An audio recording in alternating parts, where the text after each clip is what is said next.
Hello class 10 students, कैसे हो आप सभी? कैसा गया आज आपका साइंस का पेपर? चलिए जल्दी से मैं आपको ये वाला सेट भी करवा देता हूँ। ये वाला सेट है जी आपका 31/1/2, जैसे कि आप यहाँ पे देख भी सकते हो 31/1/2 वाला। तो वो सभी बच्चे आ जाएं जिन्होंने ये वाला पेपर दिए। हम डिस्कस करने वाले हैं ये paper with proper and 100% confirmed correct solutions. Okay, first question, consider the structures of the 3 cyclic carbon compounds A, B and C given below and select the correct option from the following। यहाँ पे जैसे कि आप देख सकते हैं आपको तीन साइक्लिक कंपाउंड्स दिए हुए हैं। होप सो साइक्लिक का मतलब आपको समझ में आ रहा है ना, फॉर्म ऑफ अ सर्कल और एवरीथिंग कनेक्टेड। यहाँ पे आपको चार ऑप्शन दिए हैं, जैसे कि ये आप सब पढ़ सकते हो ऑब्वियसली। सो इसमें से करेक्ट आंसर बच्चों होगा option number C. A is saturated cyclic hydrocarbon. What do you mean by saturated? मतलब कि सिंगल बॉन्ड्स होने चाहिए सिर्फ उस स्पीशीज में, कोई भी डबल या ट्रिपल बॉन्ड नहीं आना चाहिए। अगर डबल और ट्रिपल बॉन्ड आ जाता है तो वो अनसैचुरेटेड कहलाता है। इसलिए ए ऑप्शन यानी ये ए पार्ट, ये वाला compound is completely saturated cyclic compound. Okay, hydrocarbon. And B and C are unsaturated, बिल्कुल सही बात है। यहाँ देख लो, ये डबल बॉन्ड, ये रहा डबल बॉन्ड, ये रहा डबल बॉन्ड, देख रहे हो?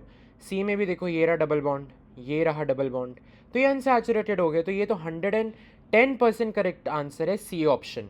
तो आपसे पूछा था करेक्ट ऑप्शन आपको निकालना है, तो C option is the right answer. मैं कहता हूँ आप आइसोमर्स में फंस भी गए, आपको समझ में नहीं आ रहा। आप चारों पढ़ो तो सही, उसमें से सी डायरेक्टली सही दिख रहे तो बाकियों पे दिमाग ही क्यों लगाना ना, आप खुद सोच के देखो। वैसे आइसोमर्स क्या होता है? जो सेम केमिकल फॉर्मूला होता है बट स्ट्रक्चरल फॉर्मूला अलग होता है। लेकिन अगर मैं बात करूं, जैसे ये कह रहे हैं A N C are isomers of hexane, hexane तो एक सिंगल होता है लाइन का, तो उसके साइक्लिक कैसे बन जाएंगे आप खुद ही सोचो। बी इज बेंजीन, ये बिल्कुल सही बात है, ये बेंजीन का ही स्ट्रक्चर होता है। ये मैंने अपने पेपर में भी आपको बताया था जब मैंने वो डाला था practice third most important paper. I hope सबने किया होगा, सबने तो आपको पता होगा।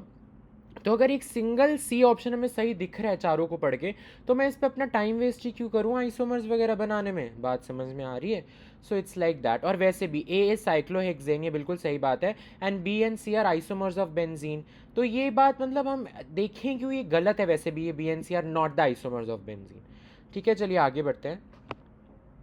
सेकेंड क्वेश्चन कह रहे हैं select washing soda from the following. Again मैंने कहा ही हुआ है अपने वीडियो लेक्चर्स में भी कि इन सभी कंपाउंड्स के केमिकल फॉर्मूलाज इंपॉर्टेंट है, हर साल बोर्ड पूछता है और इस बारी भी पूछ लिया जी। तो C option is the right answer, Na2CO3.10H2O। ये 10H2O क्या कहलाता है? Water of crystallization. क्या बात समझ में आई? Third question, copper is use for making cooking utensils. जी हाँ, ये बिल्कुल सही बात है, किचन में यूज होता है बहुत ज़्यादा। Which of the following physical properties of copper is not responsible for the same? कौन सी ऐसी प्रॉपर्टी है जो इसके बेनिफिट में नहीं है, इसको अच्छा नहीं बना रही है कि इसको कुकिंग यूटेंसिल के तौर पे हम यूज़ करें किचन के अंदर? पहले देखिए मैलिएबल, ये बिल्कुल सही बात है, मैलिएबल तो होना चाहिए कॉपर को, तभी वो यूटेंसिल्स की शेप में लेगा। What is malleability? Thin sheets में ड्रॉ कर पाना एलिमेंट को। हाई मेल्टिंग पॉइंट भी होना अच्छी बात ही है ताकि पिघले ना, है ना। थर्मल कंडक्टिविटी अच्छी होना अच्छी बात है ताकि फॉर एग्जाम्पल कोई कॉपर पॉट है, कॉपर पैन है, उस पर हम कुछ बनाने तो जल्दी गर्म हो। हाई रिएक्टिविटी गलत है, क्योंकि रिएक्टिव अगर ज़्यादा होगा, पहली बात कॉपर इतना रिएक्टिव होता नहीं है, तो वैसे ही ये गलत हो गया। और वैसे भी आप कॉमन सेंस लगाओ, अगर हम एक हाई रिएक्टिव चीज़ अपने किचन में यूज़ क्यों करेंगे? इसलिए नॉट रिस्पॉन्सिबल बोला, इसलिए high reactivity is the right answer. Fourth पे आ जाइए। The table below has information regarding pH and the nature acidic और basic of 4 different solutions. Which one of the following option in the table is correct? आप सारे combinations लगा लो, correct answer आपका B option आएगा। ध्यान से देखो, मिल्क ऑफ मैग्नीशिया, कलर क्या आता है पीएच पेपर पे? ब्लू आता है, बिकॉज बेसिक होता है ये। बेसिक का पीएच क्या होगा? 7 से ज़्यादा होगा, 14 से कम, जो कि 10 है यहाँ पे लिखा, बिल्कुल सही है। और नेचर भी बेसिक है, तो ये बेस्ट आंसर आपको यही करेक्ट है, बाकी सारे गलत है। अच्छा मैं वो गलत भी बताता हूँ कैसे। लेमन जूस है जैसे, कलर ठीक है एसिडिक होता है तो ऑरेंज साइड पे कलर जाता है, ओके। पीएच 3 भी सही है, लेकिन नेचर यहाँ पे गलत दे दी बेसिक, तो ये तो कैंसिल हो गया। गैस्ट्रिक जूस ठीक है एसिडिक होता है, रेड कलर देता है, लेकिन अगेन आप ध्यान से देखो, चलो 6 नहीं होता गैस्ट्रिक जूस का पीएच, तो पीएच वैल्यू यहाँ पे गलत दी है। प्योर वाटर की अगर मैं बात करूँ, colour on pH paper is not yellow, pure water is neutral, और न्यूट्रल सब्सटेंसेस पीएच पेपर पे ग्रीन कलर देते हैं, तो येलो नहीं देते, यहाँ पे कलर गलत हो गया। तो C option is the right answer. Fifth पे आ जाइए, अगेन बैलेंसिंग पे एक बहुत ही ईजी क्वेश्चन जिसके अंदर आपने ये कोएफिशिएंट्स बताने हैं कौन से होंगे, एक्स वाई एंड जेड। आप ध्यान से सॉल्व करेंगे तो आपको पता लग जाएगा C option is the right answer. 4 2 1 कैसे, अगर एक्स 4 है यानी 4 हाइड्रोजन है तो RHS में भी 4 हाइड्रोजन होने चाहिए, वाई को फिर 2 होना पड़ेगा ताकि 2 2 ज़ा 4 4 हाइड्रोजन हो जाए, राइट। आप देख रहे हो यहाँ पे 2 2 ज़ा 4, यहाँ पे 2 होना चाहिए फिर, और ओके यहाँ पे इसका मतलब 2 ऑक्सीजन आ गए, 2 ऑक्सीजन, यहाँ भी 2 ऑक्सीजन है तो ओके है, और 1 Cl2 यानी Cl2 यहाँ 2 है तो 1 Cl2, यहाँ पे 4 है ना, हाँ 4 Cl मॉलिक्यूल्स, Cl एटम्स हो गए, 2 + 2 4, तो यहाँ पे 4 होना चाहिए ताकि 4 मल्टीप्लाइड बाय Cl यहाँ भी 4 हो जाए तो बैलेंस हो जाएगा। तो C option is the right answer. Sixth वाले पे आ जाइए, the emission of brown fumes in the given experimental setup is due to, again it is due to the thermal decomposition of lead nitrate which produces brown fumes of, ये बहुत जरूरी है, NO2 nitrogen dioxide. तो ये brown fumes किसकी हैं, nitrogen dioxide. Again एक activity based यहाँ पे क्वेश्चन पूछ लिया बोर्ड्स वालों ने।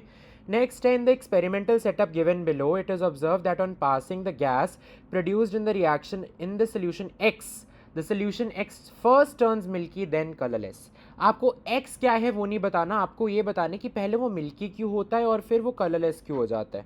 तो आप चारों जब रीजंस पढ़ेंगे, the correct reason is B option, why it turns milky, क्योंकि CaCO3 बन जाता है, कैल्शियम कार्बोनेट। वो क्यों बनता है, कैल्शियम ऑक्साइड जब कैल्शियम हाइड्रोक्साइड यानी lime water CaOH whole twice जब CO2 के साथ रिएक्ट करता है तब एक PPT बना देता है वाइट कलर का CaCO3, जिसे हम कैल्शियम कार्बोनेट कहते हैं, जो मिल्की कलर देता है। लेकिन अगर आप इसी CaCO3 में एक्सेस में CO2 पास कर दोगे तो ये कलरलेस हो जाएगा। कलरलेस क्यों होगा, क्योंकि ये CaCO3 क्या बन जाएगा, CaHCO3 whole twice, that is calcium bicarbonate. यहाँ इसका दूसरा नाम क्या होता है, कैल्शियम हाइड्रोजन कार्बोनेट, ठीक है, और ये सॉल्युबल होता है पानी के अंदर। So B is the correct reason. देखो पूरा पूरा रीजन बेस पूछ लिया गया इस बारी। एट्थ देखिए, select endothermic reaction from the following. Okay, endothermic आपको बताना है तो पहला देखूं मैं, वेजिटेबल मैटर, ये एक्सोथर्मिक होता है बच्चों, साफ सीधी बात है। B option is the right answer. CaCO3 को हीट चाहिए होती है ताकि वो कैल्शियम ऑक्साइड यानी क्विकलाइम और CO2 यानी कार्बन डाइऑक्साइड के अंदर टूटे, तो इसमें हीट चाहिए इसलिए एंडोथर्मिक हो गया। C option is a physical change है, तो केमिकल चेंज है ही नहीं तो ये केमिकल रिएक्शन तो दूर दूर तक हो ही नहीं सकता। Burning of a burning of a candle is chemical change, I thought it's melting. So burning of a candle is a chemical change, but it is not endothermic, it is exothermic.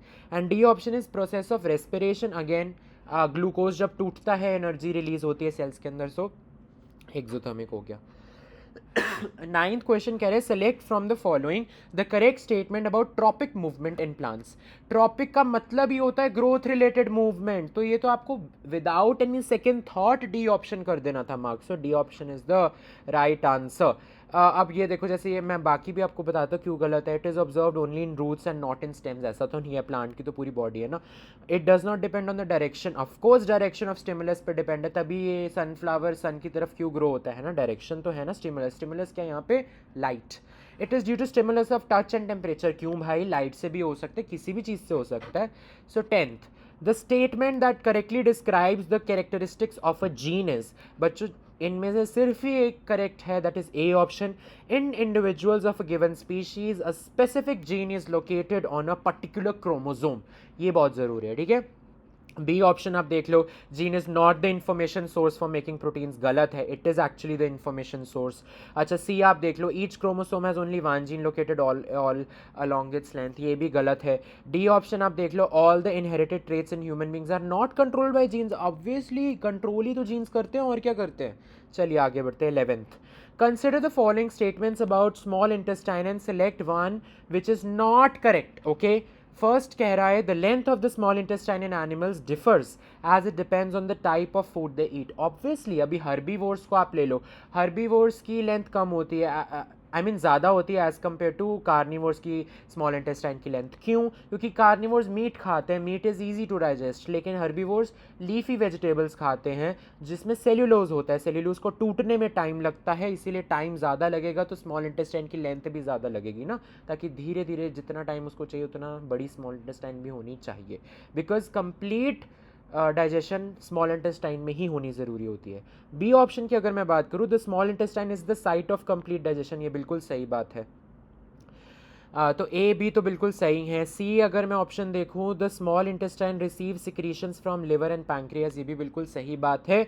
D अगर मैं बात करूँ, the villi of the small intestine absorb water from the unabsorbed food before it gets remove from the body via the anus, ये गलत है। absorption of water takes place in the large intestine, not in the small intestine, so D option is incorrect. 12th पे आ जाइए बच्चों जल्दी से। An organism which breaks down the food material outside the body and then absorb it, जैसे mushrooms वगैरह करते हैं, इनको सैप्रोफिटिक टाइप ऑफ न्यूट्रिशन कहते हैं। इसका करेक्ट आंसर इस बच्चे ब्रेड मोल्ड हो गया, यीस्ट हो गया, मशरूम्स और bread mould is bread mould को हम दूसरा नाम क्या कहते हैं, Rhizopus, it is a fungi. Rhizobium तो नहीं किया ना answer, rhizobium is not the correct answer, Rhizopus is the correct answer, a fungi, D option. चलिए 13 पे आ जाइए। The resultant magnetic field at point P situated Midway, बिल्कुल बीच में रखा गया है। दो पैरेलल वायर्स हैं जो हॉरिजॉन्टली प्लेस्ड हैं, जिनमें से इक्वल करंट आई फ्लो हो रहा है। अगर आप राइट हैंड थंब रूल लगाएं ए बी पर, तो डेफिनेटली जो मैग्नेटिक फील्ड लाइंस हैं वो इनटू द पेज आएंगी। अगर आप सी डी पर लगाएं राइट हैंड थंब रूल, तो magnetic field lines out of the page आएंगी। आप करके देखो खुद, इमेजिन, तो दोनों एक दूसरे का इफेक्ट नलीफाई कर देंगे और ज़ीरो आंसर आ जाएगा। तो C option is the right answer. 14th पे आ जाइए बच्चे। An electric iron of 1500 watt 200 volt and a flash light of 500 watt 200 volt are used in homes, the rating of fuse to be used should be, your options are 5 ampere, 10 ampere, 15 ampere, 20 ampere. ध्यान से देखिए, power दी हुई है, voltage, power का formula होता है we आई, तो आई निकाल सकते हो, क्या आएगा पहले, इलेक्ट्रिक आयरन के लिए करंट आएगा 7.5, फ्लैश लाइट के लिए कितना करंट आएगा, जल्दी से बता दो बच्चों, जल्दी से बता दो, 2.5 आएगा, because 500 what divided by 200 volt, right. अब मुझे बताओ टोटल करंट ये दोनों अप्लायंसेस कितना ले रहे हैं, 7.5 plus 2.5 which comes out to be 10, so definitely जो रेटिंग ऑफ फ्यूज होनी चाहिए वो 10 एम्पियर्स की होनी चाहिए। 15th पे आ जाइए। In domestic electric circuits the wiring with 15 ampere current rating is for the electric devices which have, ये आपके magnetic effects and electric current वाले चैप्टर से पूछा गया है। डोमेस्टिक सर्किट्स आप देख लो कितना ज़रूरी था। तो यहाँ पे जो correct answer is that is option number A, higher power rating such as geyser हो गया, आपके एयर कूलर्स हो जाते हैं, ये सब तो हाई पावर वाले जो डिवाइसेज हैं उनके लिए यूज़ होता है। 16th पे आ जाओ। If 4 identical resistors of resistance 8 ohm are first connected in series so as to give an effective resistance R S, R S की वैल्यू अब भी फटाफट माइंड में कैलकुलेट हो जानी चाहिए। सीरीज में है, सीरीज में ऐड हो जाती है रेजिस्टेंसेस, तो 8 plus 8 plus 8 plus 8 which gives 32 and then they are connected in parallel to give an effective resistance R P. तो पैरेलल में 4 रेजिस्टर्स को 8 ओम के कनेक्ट करोगे तो क्या आएगी effective resistance, 1/8 plus 1/8 plus 1/8 plus 1/8 का होल रेसिप्रोकल, तो इसका आ जाएगा हाफ का reciprocal that is 2। So R S upon R P पूछा, यानी 32 डिवाइडेड बाई 2, तो answer is 16, D option is the right answer. Okay, assertion reason base पे आ गए हैं। 17 से लेकर 20 फटाफट देखते हैं। 17th assertion, the strength of the magnetic field produced at the centre of a current carrying circular coil increases on increasing the number of turns in it, ये बिल्कुल सही बात है, इट्स अ फैक्ट। अब इसका रीजन भी जान लेते हैं एक बारी, इन्होंने सही दिया नहीं, वरना मैं आपको बता दूं कि जितने ज़्यादा मतलब टर्न्स होंगे उतना ज़्यादा मैग्नेटिक फील्ड ऐड होता जाएगा। देखिए ये रीजन में भी यही लिखा है, the current in each circular turn has the same direction and the magnetic field due to each turn just gets added up along the same line, okay, along the same point. So both assertion and reason are true and reason is the correct explanation of assertion. 18th वाले पे हम आ जाते हैं। पूछ रहा है वो, assertion the anaerobic respiration which takes place in yeast has one of the end products as an acid. क्या आपको लगता है सही है गलत है? ये यीस्ट में क्या होते हैं एंड प्रोडक्ट्स, इथेनॉल होता है, CO2 होता है और एनर्जी बनती है। ये क्या कहते, क्या बोल रहे हैं, ये एसिड तो होता ही नहीं है, एसिड तो एंड प्रोडक्ट होता ही नहीं है ईस्ट में, राइट। तो असर्शन ही गलत हो गई। सो ऑब्वियसली अगर आप कॉमन सेंस लगाओ, एक ही ऐसा ऑप्शन है, assertion is false, reason is true. और रीजन वैसे भी आप देखो फंडामेंटली भी सही है। During anaerobic respiration, anaerobic means in the absence या in absence of oxygen, there is incomplete breakdown of glucose. बिल्कुल सही बात है। 19th पे आ जाइए। Assertion genes inherited from the parents decide the sex of a child. It is wrong बच्चे। Genes inherited only from the father decide the sex of a child. The sex of a child is determined by the gene inherited from the father. लेकिन अगर आप ये थोड़ा doubtful इसलिए क्योंकि यहाँ पे जीन्स यूज़ किया गया है ना। अब जीन्स तो दोनों पेरेंट्स से, एक जीन एक से होगा, दूसरे से दूसरा, है ना। तो ये सही भी हो सकता है। And X chromosome in a male child is inherited from his father. But अगर आप इसको मानो कि assertion and reason both are true, but then I feel reason is not the correct explanation of the assertion. यहाँ पे parents लिखा है, अगर फादर होता तो होता कि x chromosome in a male child is inherited from the father, तो आप कहते रीजन करेक्ट है। तो दोनों ट्रू है, but it is not the correct explanation according to me. Okay, 20th पे आ जाइए। The colour of aqueous solution of copper sulfate turns colorless when a piece of lead is added to it. Okay, reason कह रहा है lead is more reactive than copper and hence displaces copper from its salt solution. बिल्कुल सही बात है। आपने metals and non metals वाले chapter में reactivity series I hope so याद की होगी। उसमें copper I mean lead copper के ऊपर आता है, sodium potassium calcium magnesium aluminium zinc iron, lead hydrogen copper, lead ऊपर आता है, तो it is definitely more reactive. तो definitely it will displace copper from its salt solution, क्योंकि एक सिंगल डिस्प्लेसमेंट रिएक्शन हो जाएगा। So both assertion and reason are true and reason is the correct explanation of the assertion.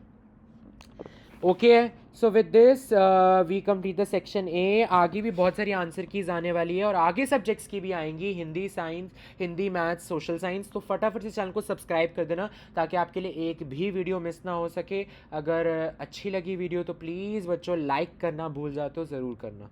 Thank you so much watching dear students, all the very best for upcoming board exams.